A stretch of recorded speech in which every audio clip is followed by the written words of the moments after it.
Daddy will, the bad people really take you away. Those 8 words whispered in the darkness of their tiny apartment shattered David Carter's heart into pieces smaller than dust. His daughter Emma lay curled against his chest, her blonde curls damp with tears, her small fists clutching his worn t-shirt like a lifeline. Outside their window, rain hammered against the glass with the same relentless force that had been pounding his life for the past 6 months. "No, sweetheart," David whispered, though the lie tasted bitter on his tongue. "Daddy's not going anywhere." But as he held his 8-year-old daughter in the suffocating darkness, David Carter knew he was 3 weeks away from losing everything that mattered. 3 weeks away from a courtroom where a judge would decide whether a man who'd never stolen so much as a candy bar deserved 5 years in prison for a crime he didn't commit. 3 weeks away from watching Emma disappear into the foster care system while he rotted behind bars for stealing $52,000 from Morrison Landscaping. Money he'd never seen. Money he'd never touched.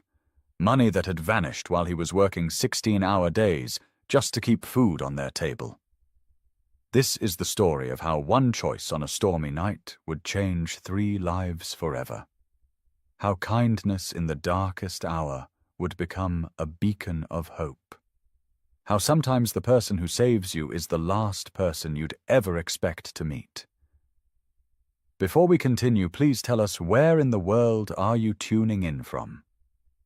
We love seeing how far our stories travel. The warehouse smelled like diesel fuel and broken dreams. David's hands were raw from loading truck after truck, his back screaming from lifting boxes that seemed to grow heavier with each passing hour. The digital clock on the loading dock wall glowed an angry red, 11:47 p.m. 14 hours. He'd been on his feet for 14 straight hours because overtime was the only thing standing between Emma and eviction. Carter.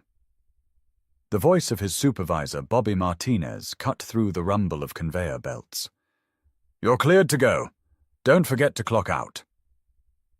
David wiped sweat from his forehead with the back of his sleeve, leaving a dark stain on the company-issued shirt that read, "Hartford Logistics," in faded blue letters. His reflection in the break room mirror showed a man aging too fast. Dark circles under his eyes' stubble because he'd forgotten to shave again. Hair that needed cutting, but barbershops cost money they didn't have. The locker room was empty, except for the ghost of other men's exhaustion. David pulled on his jacket, a brown canvas coat that had belonged to his father, and checked his phone. 3 missed calls from Mrs. Rodriguez, the 65-year-old woman next door who watched Emma when his shifts ran late. No messages, which meant Emma was probably asleep. Safe. Safe for now. David's car, a 1998 Honda Civic with 240,000 miles and an exhaust system held together by hope and electrical tape, coughed to life in the employee parking lot. The radio crackled with static and late-night talk shows he couldn't concentrate on. His mind was stuck in an endless loop, the same thoughts that had been circling for 6 months like vultures over roadkill. $52,000. The number haunted every quiet moment. Rick Morrison, his former boss at Morrison Landscaping, had looked him dead in the eye and accused him of theft. Not just theft embezzlement, a felony that carried a maximum sentence of 5 years in state prison. The evidence is clear. Morrison had said, his voice cold as winter rain.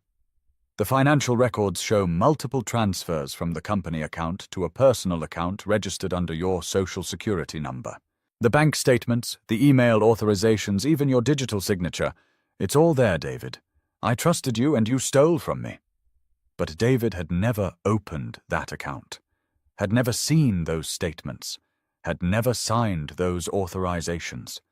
He'd tried explaining this to Detective Sarah Renfold, to his public defender James Walsh, to anyone who would listen. But explaining innocence was like trying to hold water in his bare hands. It just slipped through his fingers, leaving him with nothing but empty palms and desperate words. The windshield wipers beat a steady rhythm against the glass as David turned onto Highway 95. Rain fell in sheets so thick his headlights barely cut through the darkness. This was the kind of storm that made smart people stay home. But David had learned long ago that he didn't have the luxury of being smart. He had the luxury of being necessary.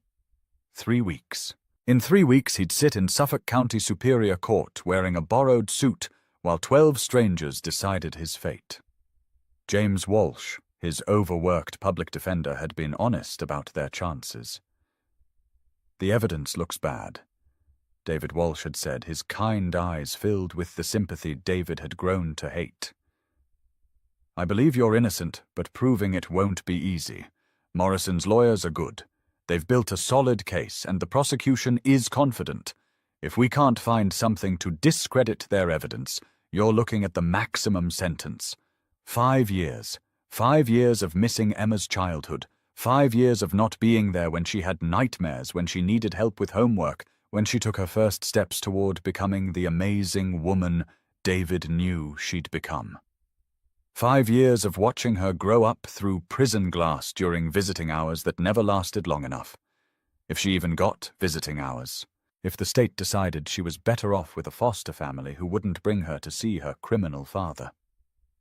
David's hands tightened on the steering wheel, knuckles white in the green glow of the dashboard lights.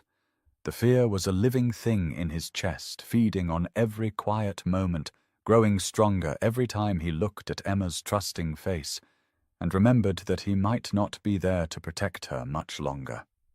His ex-wife Laura had left when Emma was 2, disappearing one Tuesday morning while David was at work. No warning, no fight. Just a note on the kitchen table written in her careful handwriting. "I wasn't born for this life. I'm sorry." 6 years of single parenthood. 6 years of learning to braid hair from YouTube videos and attending parent-teacher conferences alone. 6 years of being everything Emma needed because she was everything he had. The red tail lights ahead of him suddenly grew brighter. David's foot found the brake as traffic slowed to a crawl. Through the rain-blurred windshield, he could see the problem. A car was pulled over on the shoulder hazard lights, blinking like a distress signal in the darkness. A silver BMW sedan, the kind that cost more than David made in 2 years, sat tilted at an angle that suggested trouble. As he drove closer, David could see a figure standing beside the driver's door. A woman in what looked like a dress, her arms wrapped around herself against the cold. David's first instinct was to keep driving. He was exhausted, emotionally drained, and the last thing he needed was to get involved in someone else's problems, especially someone who could afford a BMW and probably had roadside assistance insurance and all the safety nets that money could buy. But something made him slow down. Maybe it was the way she was standing there, so still and small against the vast darkness. Maybe it was the memory of his mother's voice, clear as if she were sitting in the passenger seat beside him. "The real measure of a man isn't who he is when everything's going right, David. It's who he is when life is falling apart, when helping someone else is the last thing you want to do, but you do it anyway. That's when character shows." His mother had been gone for 3 years now. Cancer had taken her quick and merciless 8 months from diagnosis to the funeral David still had nightmares about. But her words remained echoing in the quiet spaces of his heart when the world felt too heavy to carry. David pulled over behind the BMW, his hazard lights joining hers in painting the rain orange and red. He sat there for a moment, engine running, watching the woman through his windshield. She hadn't turned around yet, hadn't acknowledged his presence. For all she knew, he could be anyone. A good Samaritan, or something worse. The rain was coming down harder now, each drop hitting his windshield like a tiny fist. David could see the woman shivering, could see how the wind was whipping her hair around her face. Whatever had happened to her car, she was stranded and alone in the kind of storm that could turn deadly without warning. Character shows when life falls apart. David turned off his engine and stepped out into the storm. The rain hit him like a physical blow, soaking through his jacket in seconds and running down his face in streams. The wind carried the scent of wet asphalt and something floral perfume maybe that seemed out of place on a highway in the middle of nowhere. Mom David called, keeping his distance so she could see his hands, so she wouldn't feel trapped. "Are you all right? Car trouble?" The woman turned around slowly, and David's breath caught in his throat. Even through the curtain of rain, even in the harsh glare of hazard lights, she was stunning. Blonde hair darkened by the storm-pale skin that seemed to glow in the darkness, and eyes that held a depth David hadn't expected. She was wearing a red dress, elegant and expensive, the kind women wore to charity galas and important dinners. The kind of dress that cost more than David's monthly rent. She studied him for a long moment, taking in his work clothes, his old jacket, the exhaustion written across his face. David could see the calculation in her eyes, the careful assessment women learned to make when they found themselves alone with strange men in isolated places. It stalled, she said finally, her voice carrying despite the storm. There was something in her tone, a controlled calm that spoke of authority. This was someone used to being listened to, used to being in command. "It just died, and now it won't start again." "Would you mind if I took a look?"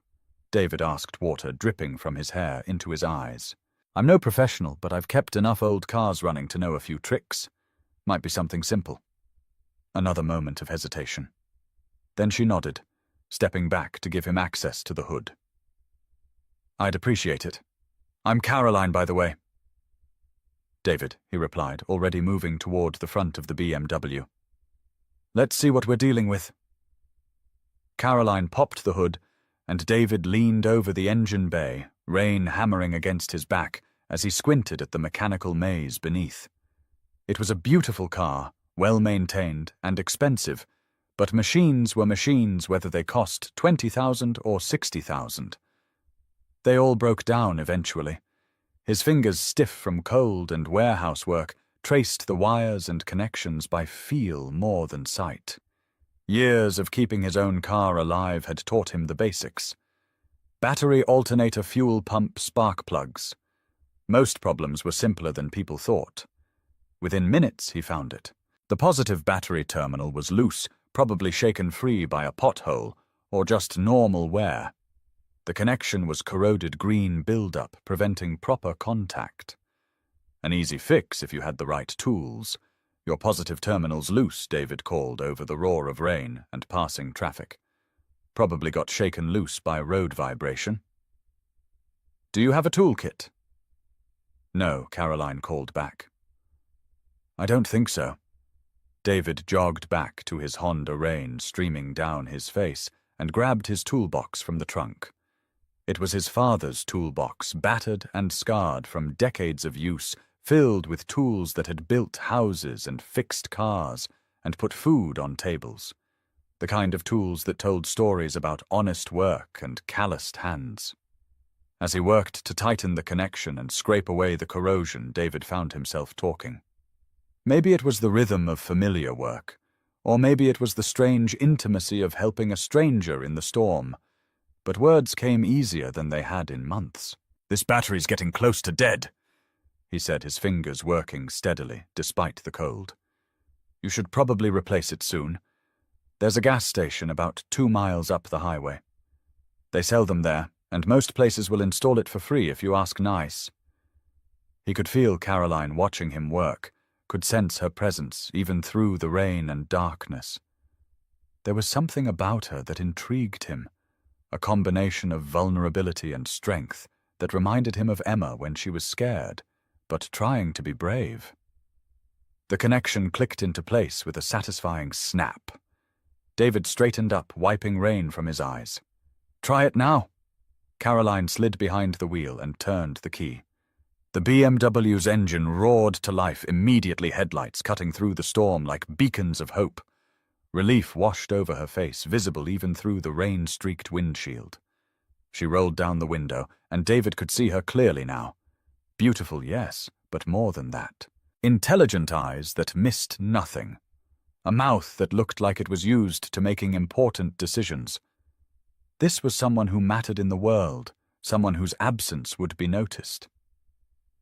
"How much do I owe you?" Caroline asked, already reaching for what David assumed was an expensive purse. "Nothing," David said, stepping back toward his own car. "Just glad I could help." "Wait," Caroline called after him. "At least tell me your name so I can thank the right person." David paused at his car door, rain dripping from his jacket onto the asphalt. For a moment their eyes met across the distance between their worlds. Rich and poor, powerful and powerless, but connected by this moment of kindness in the storm. "David," he said simply. Then, because he was too tired for caution, and too worn down by life to care about consequences, he added, "David Carter." "Thank you, David Carter." Caroline said, her voice warm despite the cold rain. "You may have saved my whole night." "If only you knew," David thought, as he climbed into his Honda and watched her pull away, taillights disappearing into the darkness. "If only you knew you just got help from a man the whole world thinks is a thief." He drove home through streets empty, except for the rain, not knowing that in 3 weeks he'd see Caroline Hayes again. Not knowing that the elegant woman in the red dress would be wearing a black robe and holding a wooden gavel that could destroy his life or set him free. Not knowing that sometimes the universe puts people in your path exactly when you need them most, even when you're too broken to recognize a miracle when it stops to help you in the rain. The eviction notice was salmon-colored, as if the pale pink paper could somehow soften the blow of homelessness. David stared at it through the kitchen window of their cramped apartment, watching the wind press it flat against the glass like an accusation. 30 days. They had 30 days to find $800 for back rent, or Emma would be sleeping in his car, if he still had a car by then, if he wasn't already in prison. Daddy Emma's voice drifted from the living room where she sat cross-legged on the carpet, surrounded by crayons and drawing paper. "Can you help me spell innocent?" The word hit David like a physical blow. He turned away from the window, leaving the eviction notice pressed against the glass like a pink reminder of how far his life had fallen. "What are you drawing, sweetheart?" Emma held up her latest creation, a stick figure drawing of a man in an orange jumpsuit standing behind black bars. Above the drawing, in her careful 8-year-old handwriting, she'd written, "My daddy is," and left a blank space where the word innocent should go. David's throat closed up tight. He knelt beside his daughter, his voice barely a whisper. "Emma, baby, why are you drawing pictures like this, Mrs.?" Rodriguez explained about court. Emma said matter-of-factly, not looking up from her crayon box. She said, "Some people think you took money that wasn't yours, but you didn't." She said the judge has to decide if you're innocent or guilty. Emma's blue eyes, so much like her mother's, looked up at him with devastating trust. "You are innocent, right, Daddy?" "Yes, baby, I am." "Then why do you look so scared? Because sometimes innocent people go to prison anyway." David thought. "Because the world isn't fair and justice costs more money than we have, and in 18 days a judge I've never met will decide whether you grow up with a father or without one." Instead, he said, "Sometimes grown-ups worry about things even when they know everything will be okay." Emma nodded seriously, then added purple bars to her stick-figure prison. "Mrs. Rodriguez says judges are supposed to be fair, like superheroes but with hammers instead of capes. If only it were that simple." David's phone buzzed on the kitchen counter. James Walsh, his public defender. David's stomach clenched as he answered. "David, it's James. I need to see you this afternoon. Something's come up." The something that had come up was Rick Morrison's legal team. 3 lawyers in $1,000 suits sitting around a conference table in downtown Boston like sharks circling wounded prey. David sat beside James Walsh in the sterile conference room, feeling underdressed and outgunned in his cleanest jeans and a button-down shirt Emma had helped him pick out. "My client is prepared to be reasonable," said Morrison's lead attorney, a silver-haired man named Bradford Pierce, whose watch probably cost more than David's car. "Mr. Morrison understands this situation is difficult for everyone involved. He's willing to recommend a reduced sentence if Mr. Carter pleads guilty and makes full restitution." Reduced to what James asked. 2 years. Plus complete repayment of the $52,000, plus interest and penalties. Call it $60,000 total. David felt the blood drain from his face. "I don't have $60,000. I don't have $60. Pierce smiled cold and predatory. "Then you'll have plenty of time to think about how to find it. The state has an excellent work program for inmates. Very character-building." "My client maintains his innocence," James said firmly. "We're not interested in a plea deal." "Your choice," Pierce replied, sliding a folder across the table. "But I'd recommend reviewing the evidence we'll be presenting. Bank records, email authorizations, digital signatures. It's all there, Mr. Carter. Every transfer, every authorization, time-stamped and authenticated. The jury won't take long to reach a verdict." David opened the folder with trembling hands. Page after page of financial documents, screen captures of bank transactions, printed emails with his name in the from field. It looked damning because it was meant to look damning. Rick Morrison had spent months crafting this fiction, and he'd done it well. The worst part was the signature. His signature, or something so close to his signature that even David had to look twice to spot the differences. The loop in the D was slightly off. The tail of the R in Carter was too short. But who would notice such subtle differences? Who would care? "This is all fake," David said, quietly. "I never sent these emails. I never signed these authorizations. I don't even have online banking." "Of course you don't," Pierce replied smoothly. "You had it closed after the investigation began. Very convenient." As they walked out of the law office, James Walsh looked as defeated as David felt. "I'm sorry," he said as they stood on the courthouse steps. "I know you're innocent, David. I can feel it in my bones. But feeling it and proving it are two different things." "What are our chances?" David asked, though he wasn't sure he wanted to know. "With Judge Morton, 20%. Maybe less. He's tough on white-collar crime, and he trusts prosecutors. If we had more time, more resources, maybe we could find something to discredit their evidence. But with the trial starting in 2 weeks..." James didn't finish the sentence. He didn't need to. That evening, David sat at their tiny kitchen table helping Emma with her homework, while the eviction notice fluttered against the window like a trapped bird. Emma was working on a math worksheet, her tongue sticking out in concentration as she carefully wrote numbers in neat rows. "Daddy, what's embezzlement?" David's pencil stopped moving. "Where did you hear that word, Tommy Martinez, at school? His dad works with your old boss. He said you're going to jail for embezzlement." Emma looked up from her worksheet, eyes wide with confusion. "What does it mean?" David closed his eyes, searching for words that would make sense to an 8-year-old. "It means stealing money from the place where you work." "But you didn't do that." "No, I didn't." "Then why do people think you did?" "How do you explain institutional corruption to a 3rd grader? How do you tell your daughter that sometimes bad people win because they have more money and better lawyers and no conscience to slow them down?" "Sometimes people make mistakes," David said, finally.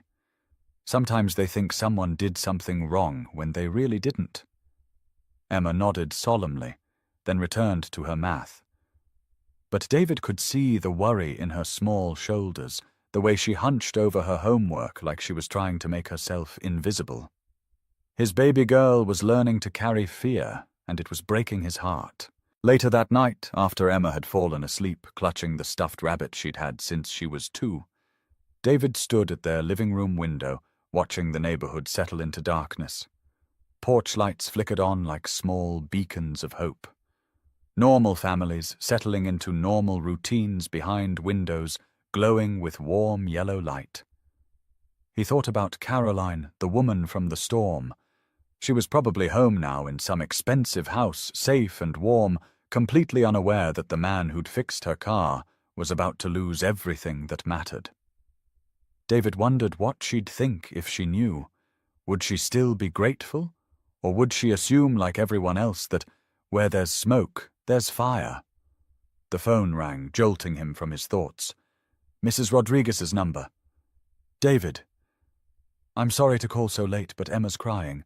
She had another nightmare about men in uniforms taking you away. She won't calm down. She needs to hear your voice. David's heart clenched. He'd been having the same nightmare. 3 blocks away in a house she could afford because she'd been careful with her prosecutor's salary, and smart with her investments. Caroline Hayes sat in her study, reviewing case files. The rain had stopped, but she could still hear it in her memory, still feel the chill of being stranded and helpless on a dark highway. She thought about the man who'd stopped to help her, David Carter. There had been something in his eyes, a depth of character that impressed her more than any of the powerful men who usually crossed her path. He'd refused her money, fixed her car with old tools and gentle competence, then disappeared into the storm like some kind of guardian angel. Caroline pulled up the court's electronic filing window on her laptop, scrolling through the docket for the coming weeks. A full calendar of cases, each one representing someone's life hanging in the balance. Drug possession, domestic violence, theft, fraud. The routine parade of human misery that filled her days and haunted her nights. Her finger paused on one entry. Commonwealth ver David Carter. Embezzlement. $52,000. Trial scheduled for 2 weeks from Monday. Caroline stared at the name on her screen, her pulse quickening. It couldn't be the same David Carter. It was a common name. There must be hundreds of David Carters in the Boston area. But something cold and sharp was forming in her stomach as she clicked on the case file. David Carter, 35 years old. Employed at Hartford Logistics. Single father of 1 daughter, Emma Carter, age 8. The defendant's address was in the same part of town where Caroline had broken down. The same area where a kind stranger had stopped in the rain to help her. Caroline's hands trembled as she scrolled through the case details. Embezzlement charges filed by Morrison Landscaping. The defendant had worked there for 4 years before the alleged theft. No prior criminal record. Character references from neighbors and co-workers. A man who'd never been in trouble before suddenly accused of stealing $52,000. She clicked on the evidence file, her prosecutor's eye automatically evaluating the case. Bank records, email authorizations, digital signatures. It all looked solid, professional damning. But Caroline had spent 6 years building cases like this. She knew what good evidence looked like, and she also knew what manufactured evidence looked like. This felt manufactured. Caroline leaned back in her leather chair, her mind racing. The David Carter who'd fixed her car in the storm hadn't seemed like a thief. He'd seemed like a man struggling under enormous pressure, exhausted and worried, but fundamentally decent. The kind of man who stopped to help strangers and refused payment for his kindness. The kind of man who might be innocent of the charges against him. Caroline closed the laptop and walked to her bedroom window, looking out at the city lights scattered like fallen stars across the darkness. Tomorrow she'd receive the official case assignment. Judge Harold Morton was supposed to handle this trial, but he'd been complaining about his workload lately.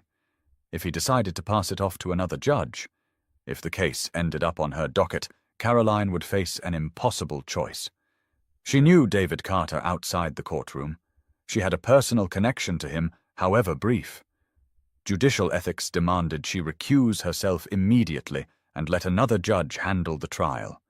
But Judge Morton had a conviction rate that made prosecutors smile and defense attorneys weep. He was efficient, decisive, and completely indifferent to the human cost of his decisions.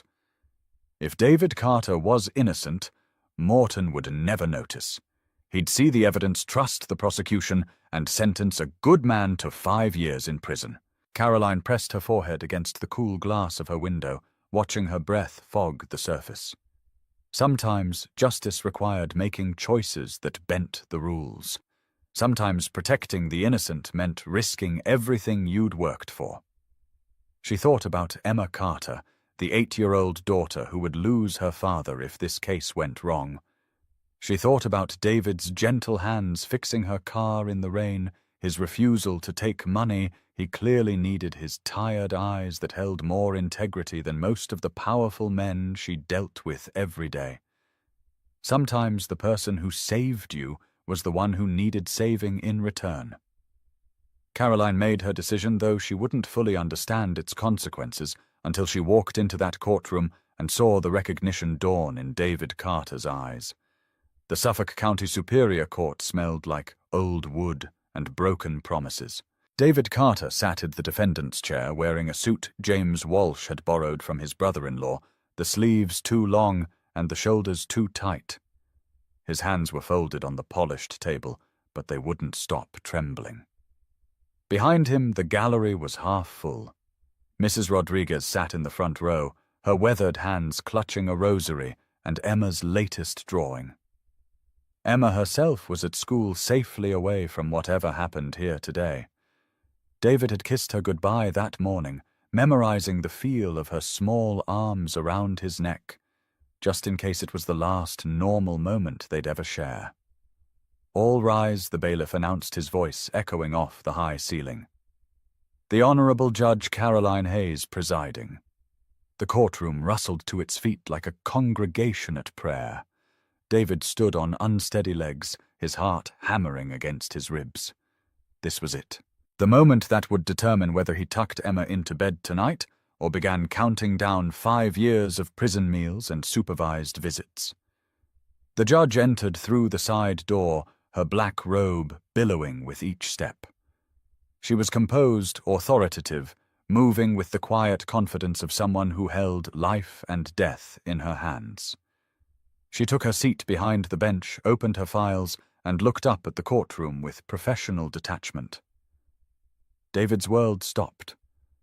The woman behind the bench was blonde, beautiful, intelligent eyes that missed nothing. A face he'd seen once before, rain-soaked and grateful, beside a broken-down BMW on Highway 95. It was her. Caroline. The woman he'd helped in the storm was the judge who would decide his fate. David's legs nearly gave out beneath him. He gripped the edge of the defendant's table, his knuckles white, his mind reeling with the impossibility of it all. What were the odds? In a city of millions, what cosmic joke had put the woman from the highway behind the bench with the power to send him to prison? Caroline's eyes swept the courtroom with practiced neutrality, taking in the prosecutor, the defense table, the scattered gallery. When her gaze fell on David, there was no flicker of recognition, no pause, no acknowledgement that they'd ever met before. But David saw it. In the fraction of a second before she looked away, he saw the moment of shock, the careful control that slammed down like a mask.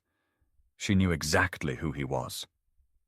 "Please be seated," Judge Hayes said, her voice steady and professional. "We're here today for the case of Commonwealth versus David Carter. Will counsel please state their names for the record?" The prosecutor, a thin man named Andrew Collins, stood first. "Andrew Collins for the Commonwealth, Your Honor." James Walsh struggled to his feet, still stunned by the courtroom's grandeur. "James Walsh for the defense." "Your Honor." "Thank you," Caroline said, making notes in her file. "Mr. Collins, you may begin with your opening statement." As Collins launched into his presentation, painting David as a desperate man who'd stolen from his employer to pay mounting bills, David couldn't take his eyes off Caroline. She sat perfectly still behind the bench, her face a mask of judicial neutrality, giving no sign that the man on trial had ever touched her life. But she remembered. David was certain of it. The question was what she planned to do about it. In her chambers during the lunch recess, Caroline sat with her head in her hands, fighting the worst crisis of conscience she'd ever faced. Her law degree hung on the wall beside certificates and awards accumulated over a decade of service to justice. All of it meaningless, now eclipsed by the impossible situation unfolding in her courtroom. She remembered everything about that night. David's gentle hands working on her car engine, his refusal to take money he clearly needed, the quiet entirety in his voice when he'd given her his name and disappeared into the storm like some kind of guardian angel. The man who'd saved her was innocent. Caroline knew it with the same certainty she knew her own name. David Carter was many things, exhausted, worried, struggling, but he wasn't a thief. The evidence against him was impressive, professional, and completely fraudulent. Caroline had spent 6 years as a prosecutor. She knew manufactured evidence when she saw it, knew the telltale signs of a frame-up. The bank records were too perfect, the email chains too convenient, the timeline too neat.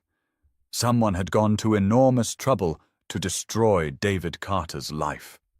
Caroline stood and walked to her window, looking down at the street where normal people lived, normal lives, unaware that justice was about to choose between law and conscience.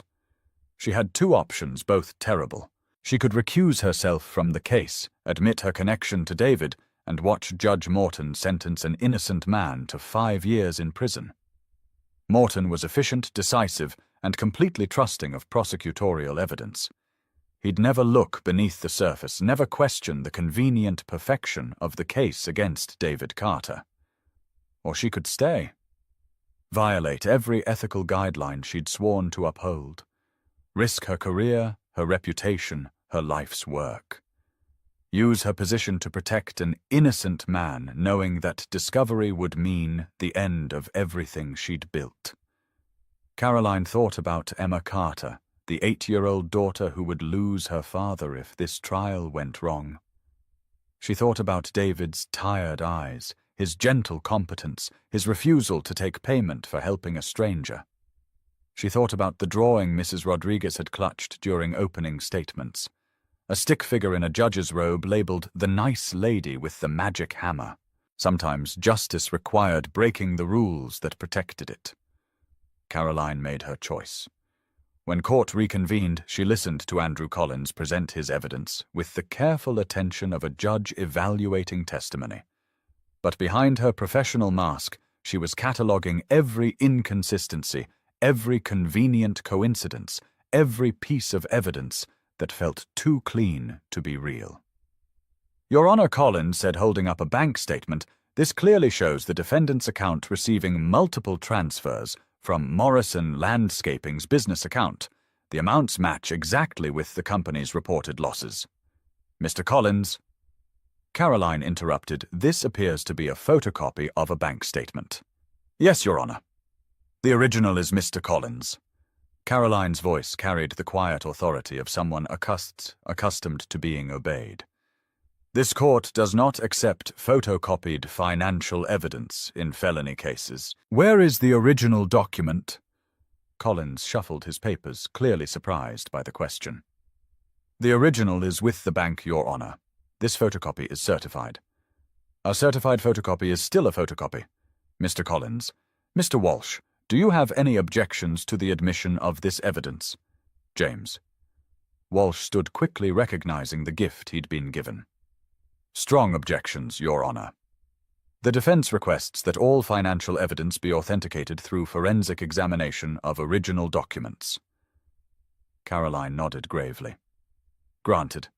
Mr. Collins, you will provide original documents for all financial evidence, and the court will order independent forensic authentication. We will recess for 2 weeks to allow for proper examination." The gavel came down with a sharp crack that seemed to echo through David's bones. He stared at Caroline in shock, hardly believing what had just happened. Forensic authentication would reveal the fraudulent nature of the evidence. It would expose Rick Morrison's lies and prove David's innocence. But as Caroline gathered her files and prepared to leave the bench, she still gave no sign of recognition. To the world, she was simply a thorough judge, demanding proper evidence. Only David caught the momentary softening in her eyes, the almost imperceptible nod that said, "I remember you. I believe in you. I'm going to save you." 2 weeks later, Caroline sat in her chambers reviewing the forensic report, with the satisfaction of a prosecutor who'd just cracked a major case. The digital analysis was damning to Rick Morrison.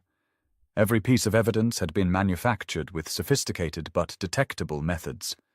Bank records, altered emails, forged signatures, copied from legitimate documents, and pasted onto fraudulent authorizations. David Carter hadn't stolen a penny. Rick Morrison had embezzled the money to pay gambling debts, then constructed an elaborate frame-up to avoid prison. It was brilliant, thorough, and completely unraveling under proper scrutiny. Caroline thought about the night on Highway 95, about the exhausted man who'd fixed her car with gentle hands and refused payment for his kindness. Character shows in crisis, her father had always said.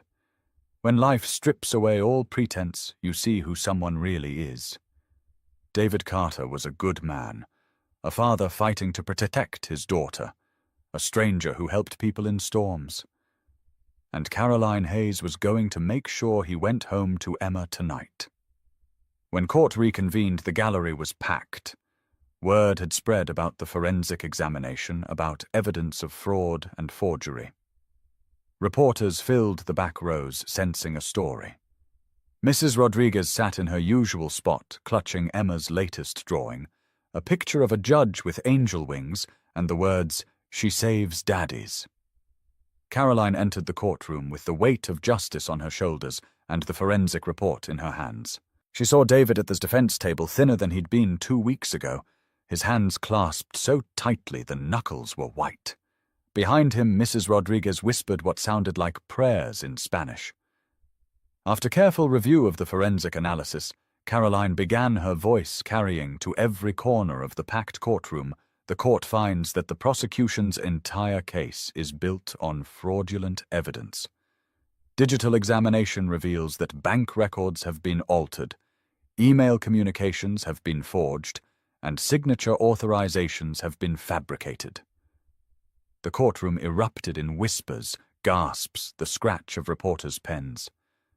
Andrew Collins sat frozen at the prosecution table, his face the color of ash. Caroline's voice rose above the chaos. Furthermore, the forensic evidence indicates that Richard Morrison, not David Carter, is responsible for the embezzlement in question.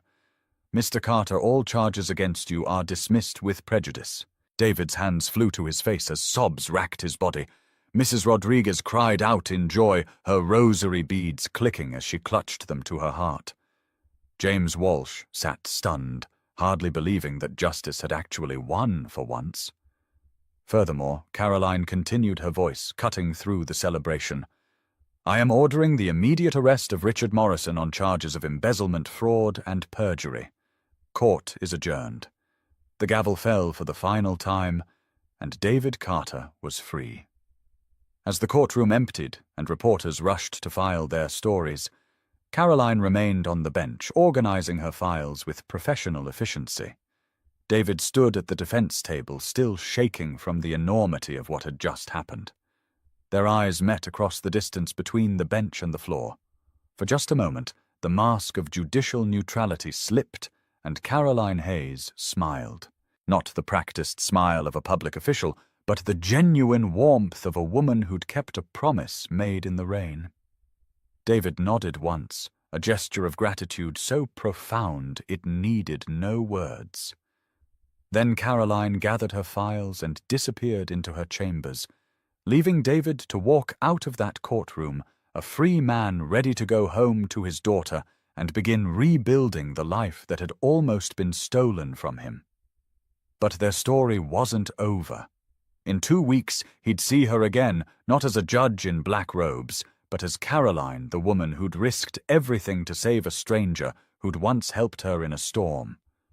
Sometimes the person you save is the one who ends up saving you. Freedom tasted like Mrs. Rodriguez's coffee and sounded like Emma's laughter echoing through their small apartment.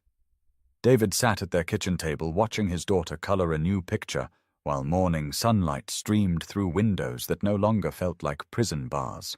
"What are you drawing today, sweetheart?" David asked, savoring the simple pleasure of being present for breakfast, of not rushing off to a warehouse job that barely paid enough to keep them housed.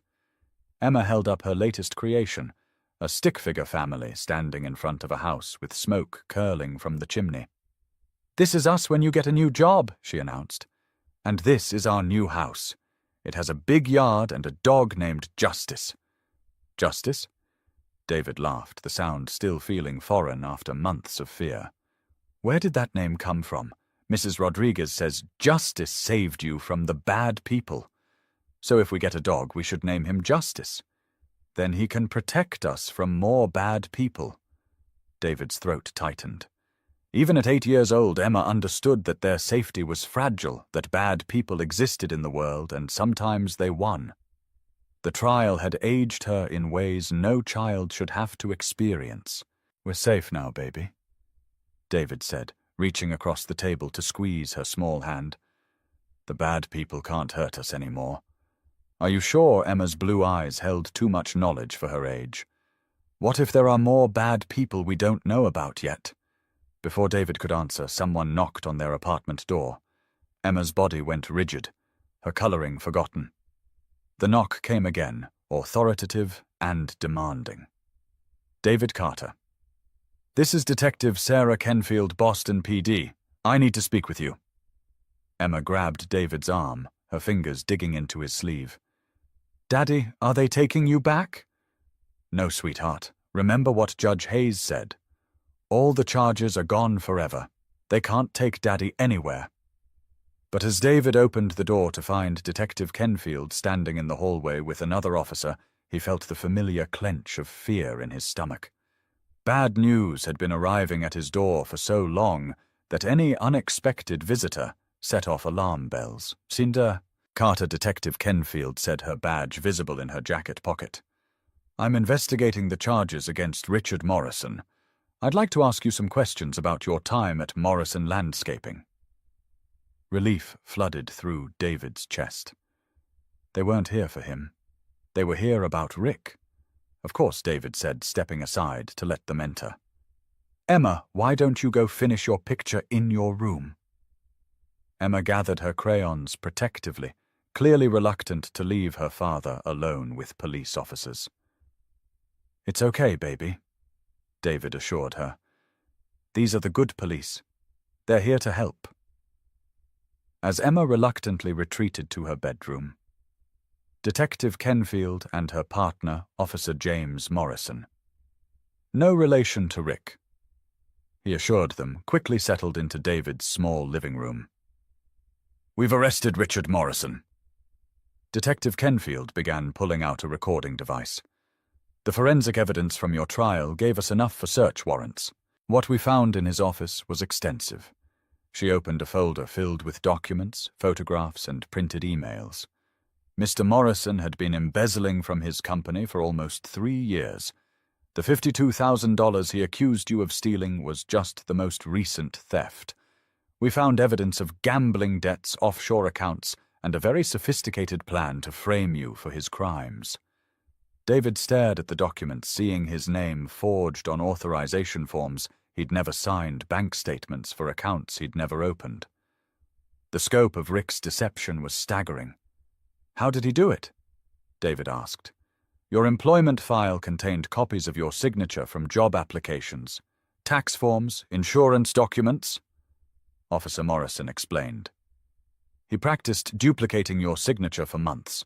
The bank account was opened online using your personal information, social security number, mother's maiden name, date of birth. All information he had access to as your employer." Detective Kenfield leaned forward. "The question is why you, Morrison, could have framed any of his employees. What made him choose you specifically?" David thought back to his final weeks at Morrison Landscaping, remembering details that had seemed insignificant at the time.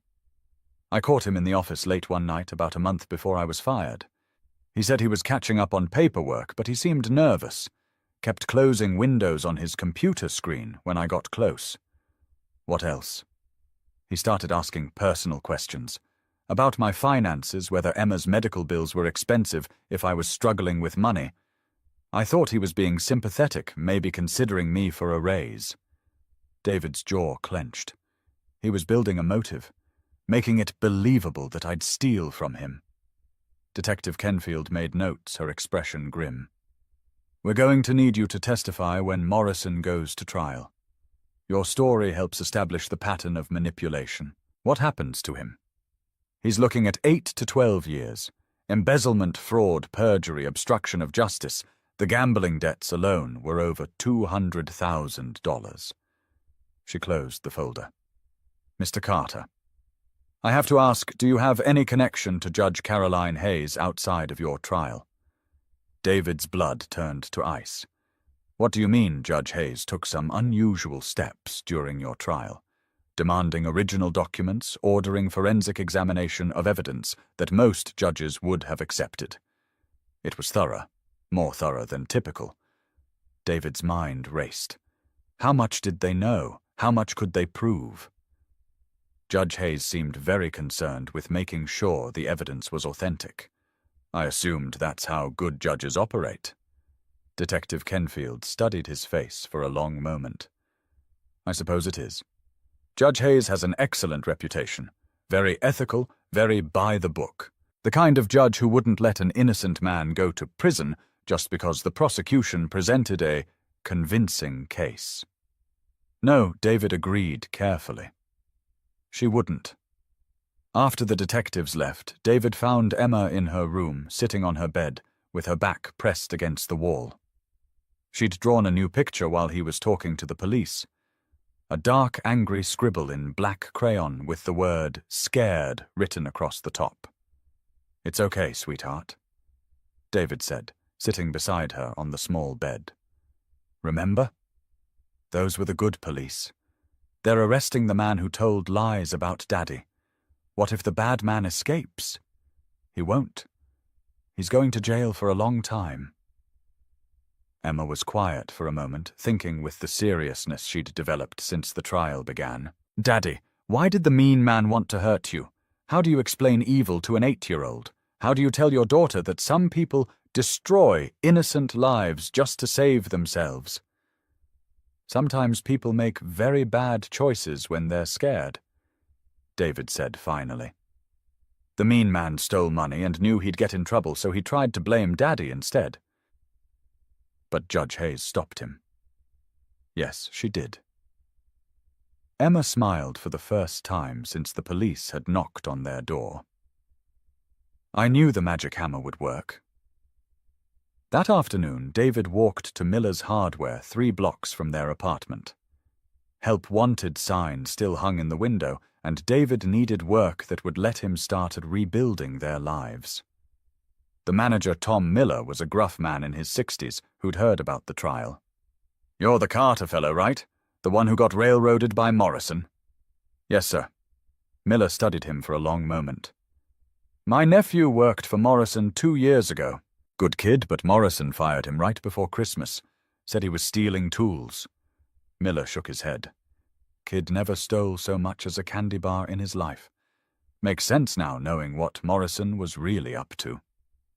David found himself employed again, stocking shelves and helping customers at an hourly wage that wouldn't make them rich, but would keep them housed. It was honest work, dignity work, and David attacked it with the enthusiasm of a man given a second chance. 2 weeks into his new job, he was restocking battery terminals in the automotive section when he heard a familiar voice behind him. Excuse me, do you know where I can find the battery terminal cleaners? David turned around, and there she was, not in judicial robes this time, but in jeans and a simple sweater, her blonde hair falling loose around her shoulders. Caroline Hayes looking like any other customer except for the careful way she was watching his reaction. Caroline. David breathed, his hands suddenly unsteady. Hello, David, she said softly. I was hoping we could talk. They walked to the coffee shop next door, finding a corner table away from the lunch crowd. David's hands shook as he stirred sugar into his coffee, still hardly believing she was sitting across from him. "You recognized me," Caroline said. "In the courtroom. I saw it in your eyes when I walked in. How could I not?" David's voice was rough with emotion. "Your face, your voice. But I thought maybe I was imagining it. Maybe I was so desperate for help that I was seeing things that weren't there." Caroline shook her head. "The moment I saw your name on the case file, my coffee mug fell and shattered. I knew exactly who you were, but you couldn't say anything. If I'd acknowledged knowing you, I would have had to recuse myself immediately, and your case would have gone to Judge Morton." Caroline's eyes darkened. "Harold Morton has a 96% conviction rate and very little patience with public defenders. He would have looked at the prosecution's evidence, accepted it at face value, and sentenced you to 5 years. David closed his eyes, understanding flooding through him. "So you risked everything for me." "I broke about 12 ethical guidelines," Caroline admitted. "I used my judicial authority to order forensic examination of evidence, knowing what that examination would reveal. I could lose my position, my law license, everything I've worked for." Why David asked, his voice barely a whisper. "Why would you risk so much for someone you met once?" Caroline leaned forward, her eyes intense. "Because that one meeting told me everything I needed to know about your character. The man who stopped in a storm to help a stranger who used his own tools, who refused payment even though he clearly needed it. That's not someone who steals from others. That's someone with integrity." David felt tears stinging his eyes. "You saved my life. You saved Emma from losing her father. You helped me first," Caroline said softly. "You had every reason to keep driving that night. You were exhausted, worried about your trial, carrying burdens no one should have to bear alone. But you stopped. You showed me something I was afraid the world had lost. What's that pure kindness? Kindness without expectation, without calculation, without reward." Caroline reached across the table and took his hand. "That night on Highway 95, you reminded me why I became a lawyer in the first place. To protect people like you. To make sure justice means something more than wealth and power." They sat in comfortable silence for a moment, hands linked across the small table, two people who'd found each other in the storm and recognized something worth saving. "Caroline," David said finally, "I don't know how to thank you." "Don't thank me yet," she replied with a smile. "There's something else I need to tell you. Richard Morrison's arrest made the front page of the Boston Herald complete with photographs of him being led away in handcuffs and a detailed breakdown of his 3-year embezzlement scheme."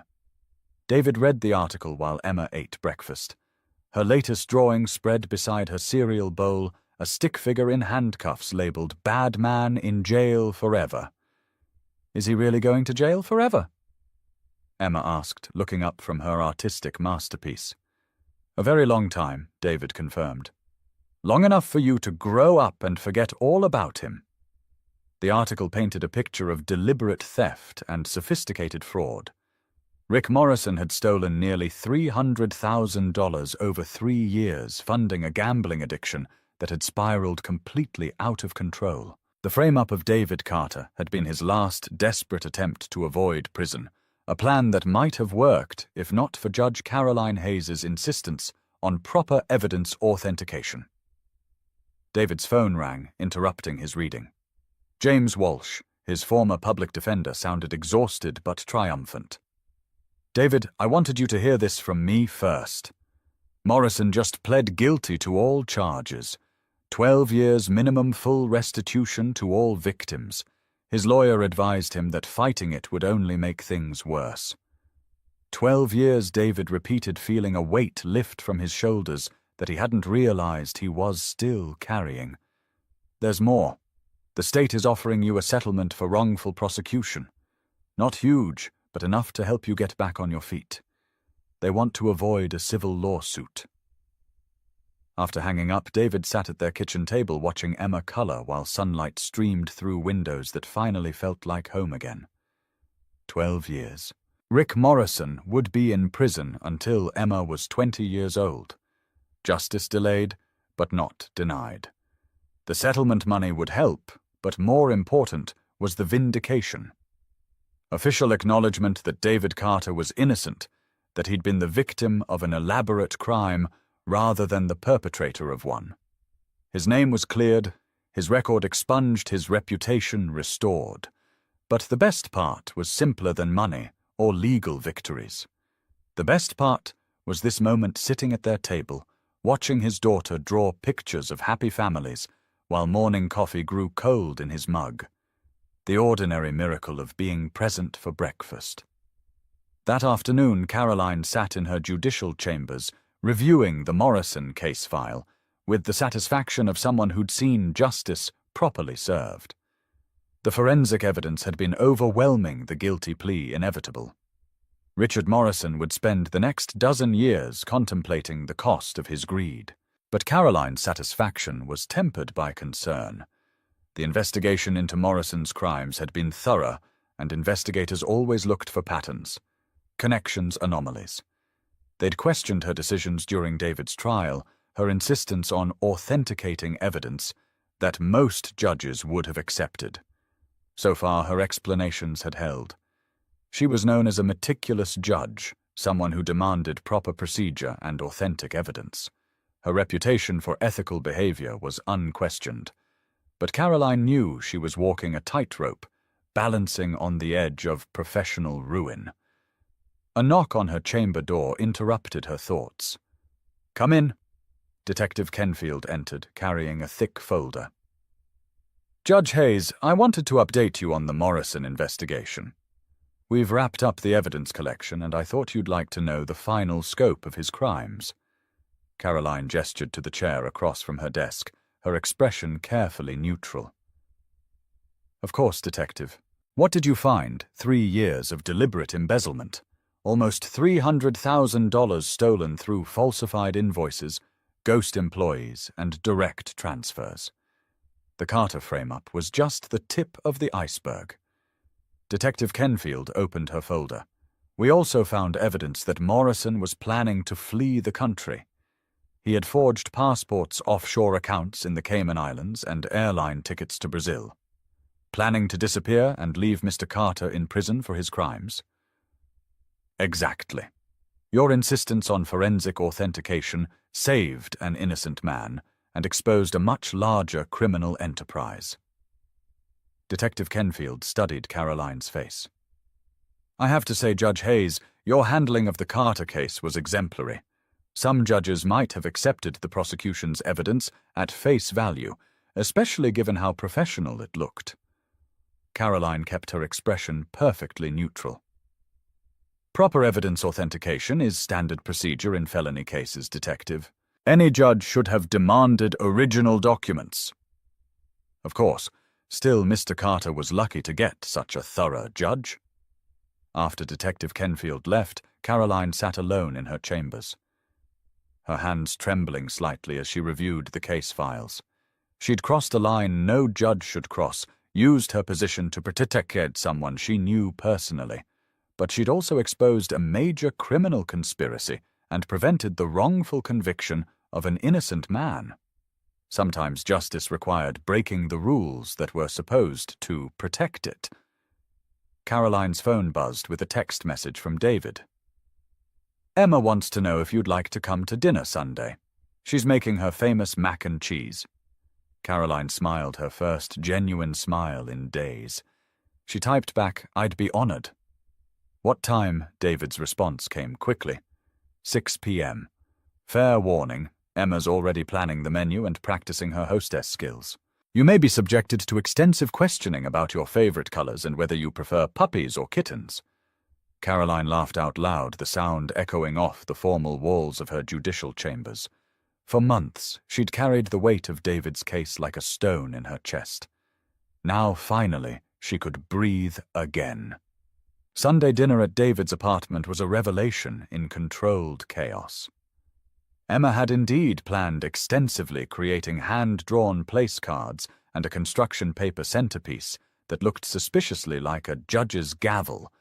The mac and cheese was surprisingly good, and Emma's hostess skills involved a comprehensive interview that covered Caroline's favorite everything. "What's your favorite color?"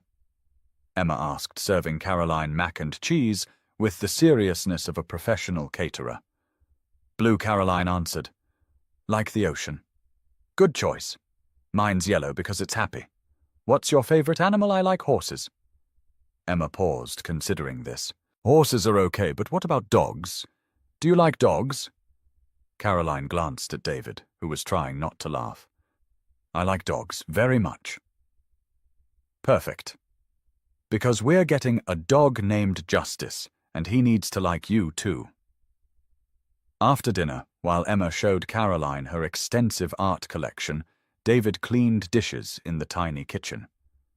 He could hear his daughter's animated chatter from the living room, could see Caroline's genuine engagement with Emma's 8-year-old logic. Watching them together felt natural, right like Caroline belonged in their small apartment with its second-hand furniture and Emma's drawings taped to every wall. Daddy, Emma called from the living room. "Caroline says she's never seen a real volcano. We should show her our science project." David dried his hands on a dish towel, his heart full in ways he'd forgotten were possible. For months, fear had been his constant companion. Fear of prison. Fear of losing Emma. Fear of a future that held nothing but separation and loss. Now, watching Caroline admire Emma's baking soda volcano with genuine enthusiasm, David felt something he'd almost given up on. Hope. As the evening wound down and Caroline prepared to leave, Emma threw her arms around the judge's waist in a fierce hug. "Will you come back?" Emma asked, her face turned up toward Caroline's with desperate hope. "If you'll have me," Caroline replied, kneeling to meet Emma's eyes. "I'd like that very much." "Good, because I already made you a friendship bracelet and it's really pretty. I used all the best colors." David walked Caroline to her car, the cool evening air carrying the scent of autumn leaves and new possibilities. "Thank you," he said. As they reached her silver BMW, the same car he'd fixed on a stormy highway that now felt like a lifetime ago.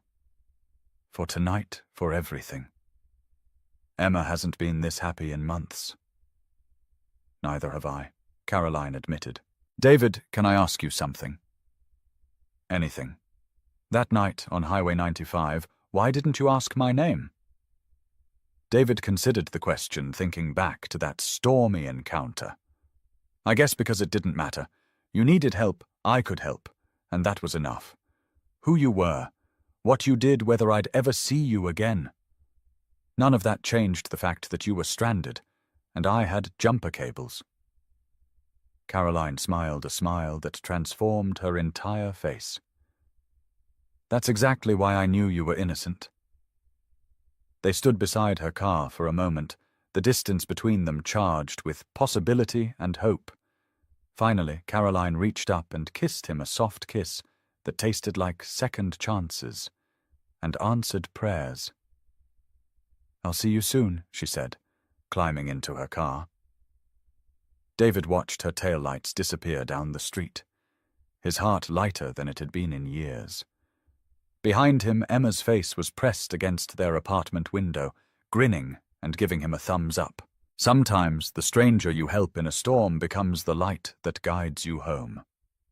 3 months after Rick Morrison's conviction, David stood in the children's section of Miller's Hardware, helping a customer choose the right screws for a treehouse project. The work wasn't glamorous, but it was honest, and Tom Miller had already hinted at a promotion to assistant manager. Daddy Emma's voice cut through the store's usual quiet bustle.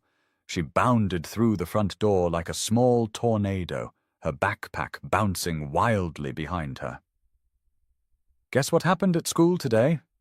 David excused himself from his customer, grinning at his daughter's enthusiasm. "What happened, sweetheart?" Mrs. Peterson said. "I have to do a presentation about someone who inspires me, and I picked Caroline. I'm going to talk about how judges are like superheroes with magic hammers." Emma's eyes shone with excitement. "Can Caroline come to my presentation?" "Please." David's heart squeezed tight. Emma had been asking about Caroline constantly since their dinner 3 weeks ago. When was she coming over again? Could they call her? Did she really like the friendship bracelet? David had been careful not to rush things, not to make promises about relationships that might not develop the way an 8-year-old hoped. "I don't know, Em. Judge Hayes is very busy with important work, but she said she liked my volcano, and she ate all her mac and cheese." Before David could respond, the bell above the store's front door chimed. Caroline walked in looking professional but approachable in dark jeans and a cream-colored sweater. Emma spotted her immediately and launched herself across the store like she'd been fired from a cannon. Caroline. Perfect timing. "I need to ask you something super important." Caroline caught Emma in a hug, laughing at the child's boundless energy. "Hello to you too, Emma. What's this important question? Will you come to my school presentation? I'm doing it about you and how you're like a superhero judge who saves innocent people with your magic hammer." Caroline's eyes met David's over Emma's head, and he saw the warmth there, the genuine affection for his daughter that made his chest tight with hope. "I'd be honored," Caroline said solemnly. "When is this presentation?" "Friday at 2 o'clock. And after we could get ice cream, because Daddy says ice cream makes everything better and presentations make me nervous, so ice cream would help." David approached, still amazed by how natural Caroline looked in their world of hardware stores and 8-year-old logic. "You don't have to." "I want to," Caroline interrupted gently. "Emma, I think your presentation sounds wonderful, and ice cream afterward sounds even better." That Friday, Caroline sat in a tiny plastic chair in Emma's 3rd-grade classroom, her knees nearly touching her chin, listening to her daughter present. Judge Caroline Hayes, a real-life superhero. Emma had created a poster board complete with drawings of courthouse and scales of justice along with her famous stick-figure judge, with cape and magic hammer. "Judge Hayes saves innocent people from bad guys," Emma explained to her classmates with the authority of someone who'd witnessed justice firsthand. "She uses special detective skills to find the truth, and then she uses her magic hammer to make the bad people go away. She's like Batman, but with better clothes and a really important job." Caroline had to press her lips together to keep from laughing out loud. Around the classroom, parents and teachers nodded appreciatively, while Emma fielded questions from her classmates. "Does she really have a magic hammer?"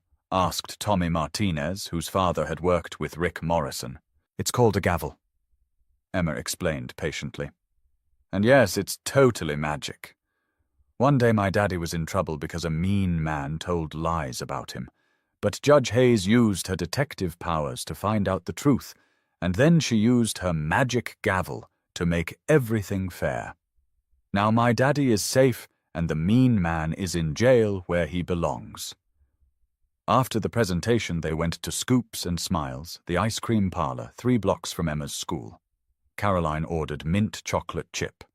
David chose coffee with hot fudge, and Emma selected something called Rainbow Explosion that contained approximately 17 different colors and enough sugar to power a small city. "That was an amazing presentation," Caroline said, watching Emma attack her ice cream with the focus of a scientist. "Very thorough research."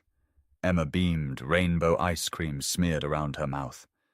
"Mrs. Peterson says I might win the prize for best presentation. The prize is a $20 gift card to the bookstore, and I'm going to buy a book about judges so I can learn more about your job." "What do you want to know about being a judge?" Caroline asked. "Everything. How did you get so smart? Do you live in the courthouse? Do you have other magic hammers at home? Do you ever get scared when the bad guys are really bad? Caroline answered each question seriously, explaining law school and legal procedures, in terms an 8-year-old could understand. David watched them together, his heart expanding with something that felt too big for his chest. Caroline treated Emma's questions with respect, never talking down to her or dismissing her curiosity. As they walked back to David's car, Emma skipping ahead to examine interesting sidewalk cracks. Caroline touched his arm. "David, can I ask you something?" "Of course. What are you doing next Saturday?" "I was thinking maybe we could spend the day together. All of us. Maybe go to the zoo or the children's museum." David felt his pulse quicken. "Like a date with Emma. Like a family outing," Caroline corrected softly. "If that's okay. I know it's unconventional, but Emma's part of your life, and I'd like to be part of both your lives if you'll have me." David stopped walking, pulling Caroline to a halt beside him. "Caroline, are you sure about this? Getting involved with someone who has a kid, especially after everything that's happened. It's complicated." Caroline looked ahead to where Emma was crouched on the sidewalk, examining something that had captured her 8-year-old attention. "David, I've spent 3 years sitting behind a bench making decisions that affect families. I'll never really know. Sending people to prison, taking children away from parents, watching families break apart." She turned to meet his eyes. "With you and Emma, I get to help build something instead of tearing it down. That's not complicated. That's precious." Saturday at the Franklin Park Zoo was a revelation in controlled chaos. Emma appointed herself tour guide, leading them from exhibit to exhibit with the confidence of someone who'd memorized every placard and fun fact. She explained to Caroline that gorillas were actually gentle giants, that penguins mated for life, and that elephants never forgot anything important. Just like judges Emma observed watching the elephants with scientific interest. "You remember all the important stuff about cases and laws and how to catch bad guys?" Caroline and David exchanged amused glances as Emma continued her educational commentary. Watching her dart between exhibits, her face bright with joy and curiosity. David felt something settle in his chest. This was what childhood should look like. Safe, happy, full of wonder and possibility. During lunch at the zoo's cafe, Emma asked the question David had been dreading and hoping for in equal measure. "Caroline, do you want to be my mom?" Caroline nearly choked on her sandwich. David's face went red and he started to interrupt. "Emma, sweetheart, that's a very big question." "It's okay," Caroline said gently, reaching across the table to take Emma's small hand. "Emma, being a mom is a very special job. It means being there every day, helping with homework, taking care of you when you're sick, reading bedtime stories, and loving you no matter what. It's not something someone can decide quickly." Emma considered this seriously. "But you already do some of those things. You help me with my presentations, and you laugh at my jokes even when they're not very funny, and you eat my mac and cheese even though Daddy makes it better." "Your mac and cheese is delicious," Caroline protested. "It's okay," Emma said magnanimously. "You don't have to lie. But the important thing is you ate it anyway because you love me, right?" Caroline's eyes filled with tears. "Yes, Emma, I do love you. And you love Daddy too, right? Because he gets that happy look on his face when you're around, and he's been sad for a really long time." David reached for Caroline's other hand, his throat tight with emotion. "Emma, honey." I think Emma continued with 8-year-old wisdom that maybe we could be a family. Not right away because grown-ups like to take their time with important decisions, but maybe someday, if you want to. Caroline squeezed both their hands, her voice thick with tears. "I'd like that very much, Emma. Someday." 6 months later, David stood in Caroline's kitchen, attempting to cook dinner while she helped Emma with a school project about the judicial arrangement. The kitchen was part of Caroline's house, a modest 2-story colonial in a quiet neighborhood with good schools and a yard big enough for the dog Emma still insisted they needed. They'd been taking their time building their relationship slowly, carefully, with Emma's well-being as their primary concern. Dinners together twice a week, weekend outings, family game nights that usually ended with Emma winning at Monopoly through a combination of luck and strategic cuteness. Caroline had been patient with Emma's occasional tests, understanding that a child who'd lost one parent and nearly lost another would be protective of their remaining stability. She'd attended school plays, helped with science fair projects, and learned to French braid hair from YouTube videos when Emma decided Caroline needed to know mom skills. The transformation in Emma had been remarkable. The fearful, anxious child who'd drawn pictures of her father in prison had been replaced by a confident, happy 8-year-old who brought friends home from school and talked constantly about her future plans to become either a judge like Caroline or a veterinarian who specialized in zoo animals. Daddy, Emma called from the dining room table where she was working on her project. Caroline says the Constitution has 27 amendments. Is that a lot? That's quite a few. David called back, trying to flip chicken breasts without setting off the smoke alarm again. Caroline, how many laws do you have to remember to be a judge? Thousands, Caroline replied. But the most important ones are about being fair, telling the truth, and protecting people who can't protect themselves. Like how you protected Daddy from the mean man. Exactly like that. David listened to their easy conversation, his heart full in ways he'd never expected. Caroline had kept her promise to Emma about becoming a family. But more than that, she'd become the mother Emma had never had. Not trying to replace anyone, just filling an empty space with love and patience and terrible jokes that made Emma giggle until her stomach hurt. Later that evening, after Emma had fallen asleep with her latest library book, a biography of Ruth Bader Ginsburg that she insisted on reading, despite being several grade levels above her, David and Caroline sat on the front porch swing, watching stars appear in the darkening sky. "I have something to ask you," David said, his voice nervous in a way that made Caroline turn to study his profile in the porch light. "What's that?" David reached into his pocket and pulled out a small velvet box. Caroline's breath caught as he opened it to reveal a simple diamond ring, elegant and perfect. "Caroline Hayes," David said, sliding off the swing to kneel on the porch boards, "you saved my life in more ways than I can count. You saw me when I was invisible. You believed in me when the whole world thought I was guilty. You loved my daughter like she was your own from the very first day."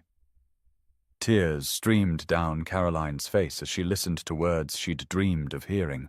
"You made us a family," David continued, his voice thick with emotion. "You made us whole. Will you marry me?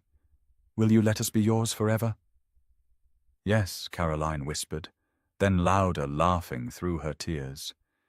"Yes, yes, yes." David slipped the ring onto her finger, then pulled her into a kiss that tasted like promises and second chances, and home. From upstairs, Emma's sleepy voice drifted through her open bedroom window. "About time I was wondering when you two were finally going to figure it out." They broke apart laughing, and David called up to the window. "Go back to sleep, you little spy. Can we get the dog now, please? Married people need dogs. It's like a rule." Caroline buried her face in David's shoulder, shaking with laughter. "I suppose we should discuss the dog." "We can discuss anything you want," David murmured against her hair. "We have the rest of our lives." 2 years later, Judge Caroline Carter, she'd taken David's name, saying it sounded more approachable than Hayes. Carter sat in her chambers reviewing case files when a knock interrupted her thoughts. David entered carrying a lunch bag and wearing the kind of smile that still made her heart skip. "Delivery from Carter Construction," he announced, setting the bag on her desk. David had been promoted to foreman 6 months ago, leading a crew that was renovating the old courthouse annex. The irony wasn't lost on either of them. "What did Emma pack today?" Caroline asked, opening the bag to find her favorite sandwich and a note written in 10-year-old handwriting. Dear Mum, Caroline. The note read, Daddy made your sandwich, but I picked the apple because the red ones are sweeter. Justice says hi. He doesn't really talk, but he wagged his tail when I said your name, so I think that means hi. Love, Emma. P.S. Don't forget we have ice skating tonight. P.P.S. I'm going to beat you this time. Caroline smiled, thinking about their evening plans. Ice skating at the outdoor rink, followed by hot chocolate and Emma's dramatic retelling of her day at school. Normal family activities that had once seemed impossible. Justice, the golden retriever puppy they'd adopted 6 months after the wedding, had indeed become an essential part of their family. He slept at the foot of Emma's bed, supervised David's construction projects from the safety of the truck, and had an unfortunate habit of stealing Caroline's judicial robes when she left them within reach. How's the renovation going? Caroline asked, unpacking her lunch. Ahead of schedule and under budget. Your husband knows what he's doing. David's grin was infectious. Speaking of which, Emma wants to know if she can bring her class for a tour of the courthouse next month. She's doing another presentation about the judicial arrangement. Let me guess. My Mom, the Judge, how she saves people with her magic gavel close. Why everyone should learn about laws and justice and how my family helps make the world fair. Caroline laughed, shaking her head. That child is going to be a lawyer before she's 15. Or a judge. She's already practicing her gavel technique with a toy hammer. As David prepared to leave, Caroline caught his hand. David, do you ever think about that night? The storm, the broken-down car, how everything might have been different if you'd just kept driving. David leaned down and kissed her forehead. Every day, and every day I'm grateful I stopped. Even though it almost cost me my career. Even though we broke about 12 ethical guidelines getting together, especially because of that. David's eyes grew serious. You risked everything to save me, Caroline. Your reputation, your position, everything you'd worked for. That wasn't about ethics or legal guidelines. That was about love. It was about justice, Caroline corrected softly. Same thing in the end. That evening, Caroline sat in the bleachers at Emma's hockey practice, watching her daughter skate with the fearless determination that characterized everything Emma did. David sat beside her, their hands linked, both of them, wearing the kind of smiles that came from deep contentment. Mom, Caroline. Emma had started calling her after the wedding, a title that meant more to Caroline than Your Honor ever had. Look, I can skate backward now. Caroline waved enthusiastically as Emma demonstrated her new skill with varying degrees of success. At 10, Emma was tall for her age, confident and happy with David's gentle nature and Caroline's determination to make the world more fair. She'd never known hunger or fear or uncertainty about whether her father would come home. She'd grown up in a house filled with love and laughter, where bedtime stories were a given and Sunday morning pancakes were a sacred ritual, where two parents who'd found each other in the storm made sure she understood that families came in all shapes and sizes, but love was the only thing that really mattered. As they drove home through streets dusted with early snow, Emma chattering about her upcoming school presentation and whether Justice would be allowed to visit the courthouse, Caroline reflected on how far they'd all come. The scared, exhausted man who'd stopped to help a stranger in the rain had become a successful contractor, a devoted husband, and the kind of father who attended every school event and never missed a bedtime story. The stranded woman in the red dress had learned that justice wasn't always about following rules. Sometimes it was about having the courage to break them, when breaking them saved innocent lives. And the frightened 8-year-old who'd drawn pictures of her father in prison had become a confident 10-year-old who believed the world was fundamentally fair because she'd seen justice work the way it was supposed to. Sometimes the person you save is the one who ends up saving you. Sometimes kindness in the darkest hour becomes a beacon that lights the way home. Sometimes a broken-down car in a storm becomes the first step toward the family you never knew you were looking for. And sometimes, if you're very lucky, the magic hammer is real and it works exactly the way it should, protecting the innocent and making sure love wins in the end. David Carter had stopped in the rain because it was the right thing to do. Caroline Hayes had bent the rules because justice mattered more than procedure. Emma Carter had believed in magic hammers and superhero judges because sometimes children understand the most important truths better than adults. Together they'd learned that family isn't always about blood or law or conventional wisdom. Sometimes it's about choice, about showing up, about loving fiercely even when you're scared, about being brave enough to help a stranger, wise enough to risk everything for justice, and open enough to believe that broken things can be made whole again. Their story had begun with rain and kindness, and a single decision to stop instead of drive past. It had been tested by lies and accusations, and the cruel indifference of a structure that didn't always protect the innocent. But it had been saved by courage and integrity, and the radical belief that every person deserved to be seen, believed, and fought for. And in the end, that was enough. More than enough. It was everything.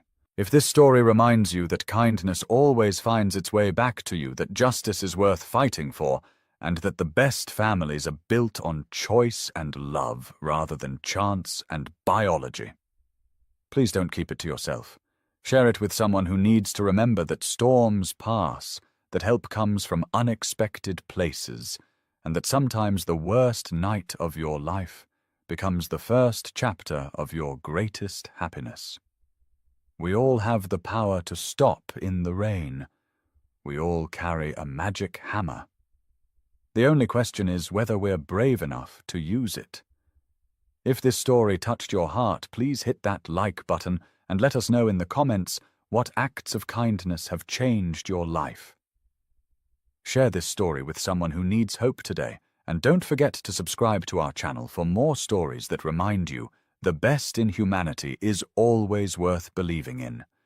Because sometimes the smallest act of kindness becomes the biggest miracle of all.